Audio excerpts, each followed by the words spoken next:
اعوذ باللہ من الشیطان الرجیم بسم اللہ الرحمن الرحیم۔ شروع اللہ کے نام سے جو بڑا مہربان اور نہایت رحم فرمانے والا ہے۔ نبی کریم صلی اللہ علیہ وآلہ وسلم نے فرمایا، میرے گھر کی چھت کھولی گئی، میرا قیام ان دنوں مکہ میں تھا۔ پھر جبرائیل علیہ السلام اترے اور میرا سینہ چاک کیا اور اسے زمزم کے پانی سے دھویا۔ اس کے بعد سونے کا ایک تشت لائے جو حکمت اور ایمان سے لبریز تھا، اسے میرے سینے میں انڈیل دیا۔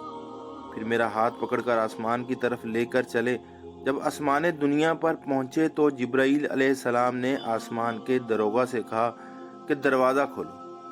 پوچھا کہ کون صاحب ہیں؟ انہوں نے جواب دیا، میں جبرائیل۔ پھر پوچھا کہ آپ کے ساتھ کوئی اور بھی ہے؟ جواب دیا کہ میرے ساتھ محمد صلی اللہ علیہ وآلہ وسلم ہے۔ پوچھا کہ انہیں لانے کے لیے آپ کو بھیجا گیا تھا؟ جواب دیا کہ ہاں۔ اب دروازہ کھلا۔ جب ہم آسمان پر پہنچے تو وہاں ایک بزرگ سے ملاقات ہوئی۔ کچھ انسانی روحیں ان کے دائیں طرف تھی اور کچھ بائیں طرف۔ جب وہ دائیں طرف دیکھتے تو ہنس دیتے اور جب بائیں طرف دیکھتے تو رو پڑتے۔ انہوں نے کہا، خوش آمدید نیک نبی، نیک بیٹے۔ میں نے پوچھا، جبرائیل یہ صاحب کون بزرگ ہیں؟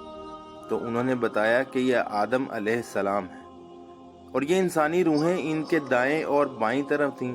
ان کی اولاد بنی آدم کی روحیں تھیں۔ ان کے جو دائیں طرف تھی وہ جنتی تھی اور جو بائیں طرف تھی وہ دوزخی تھیں۔ اس لیے جب وہ دائیں طرف دیکھتے تو مسکراتے اور جب بائیں طرف دیکھتے تو روتے تھے۔ پھر جبرائیل علیہ السلام مجھے اوپر لے کر چڑھے اور دوسرے آسمان پر آئے۔ اس آسمان کے داروغہ سے بھی انہوں نے کہا کہ دروازہ کھولو۔ انہوں نے بھی اسی طرح کے سوالات کیے جو پہلے آسمان پر ہو چکے تھے۔ پھر دروازہ کھولا۔ انس رضی اللہ تعالیٰ عنہ نے بیان کیا کہ ابو ذر رضی اللہ تعالیٰ عنہ نے تفصیل سے بتایا کہ نبی کریم صلی اللہ علیہ وآلہ وسلم نے مختلف آسمانوں پر ادریس، موسیٰ، عیسیٰ اور ابراہیم علیہ السلام کو پایا، لیکن انہوں نے ان انبیاء کرام کے مقامات کی کوئی تخصیص نہیں کی۔ صرف اتنا کہا کہ نبی کریم صلی اللہ علیہ وآلہ وسلم نے آدم علیہ السلام کو آسمان دنیا پہلے آسمان پر پایا اور ابراہیم علیہ السلام کو چھٹے پر۔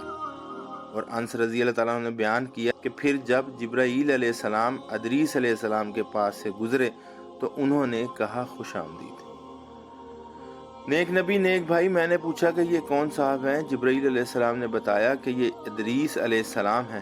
پھر میں عیسیٰ علیہ السلام کے پاس سے گزرا۔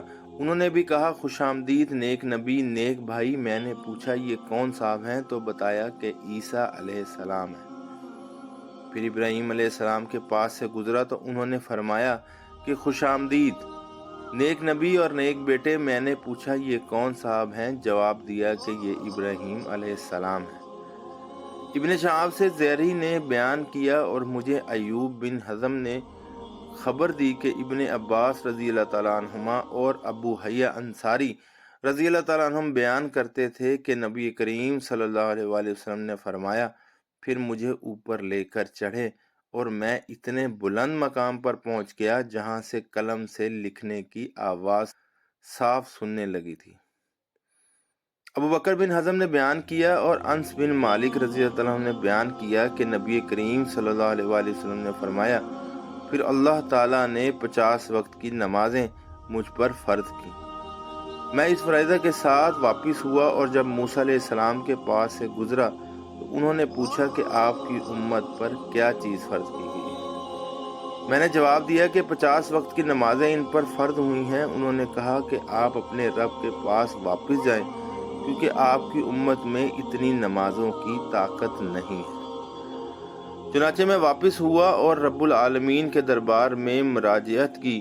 اس کے نتیجے میں اس کا ایک حصہ کم کر دیا گیا۔ پھر میں موسیٰ علیہ السلام کے پاس آیا اور اس مرتبہ بھی انہوں نے کہا کہ اپنے رب سے پھر مراجعت کریں۔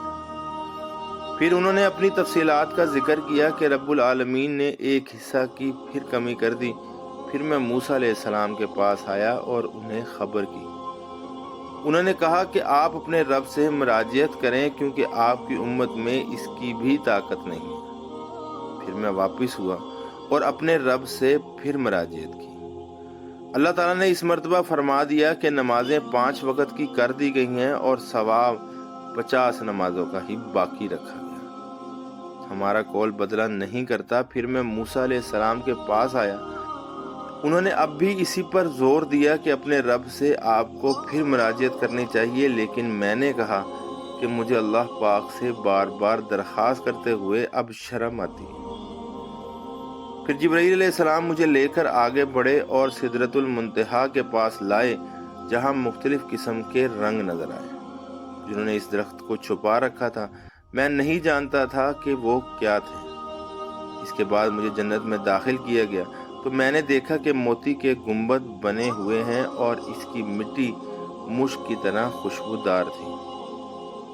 سبحان اللہ۔ یا اللہ ہمیں بھی نماز پڑھنے کی توفیق عطا فرما۔